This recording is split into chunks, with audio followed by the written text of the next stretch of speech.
This is the second video focusing on supply and demand for money.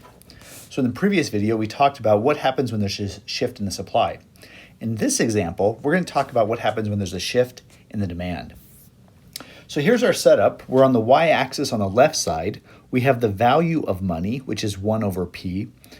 On the y-axis on the right side is the inverse of that. We have the price level, which is just P. So a higher value of P means we have a lower, or higher up on the axis is a low value of price, and down at the bottom of the axis is a higher value of price. On the x-axis, we have our quantity of money. So if we think about the supply of money, the supply of money is going to be set by the Federal Reserve. So here's our supply of money. And then we can draw what our demand of money looks like. And it might look something like this.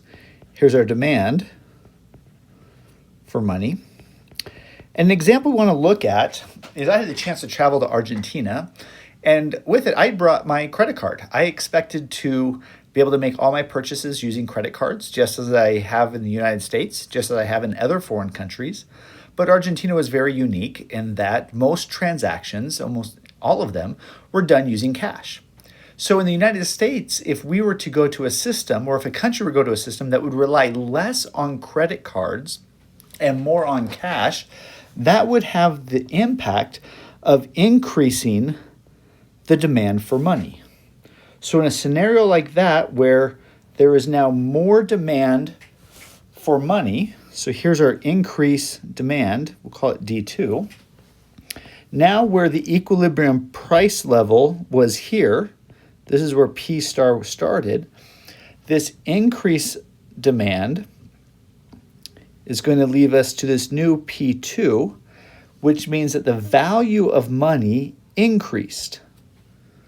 So there is now a higher value of money because people demand it more and the supply of money didn't change.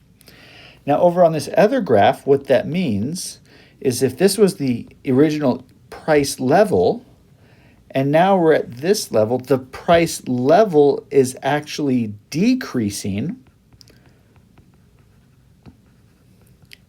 according to this graph, which means we're actually going to lead to deflation.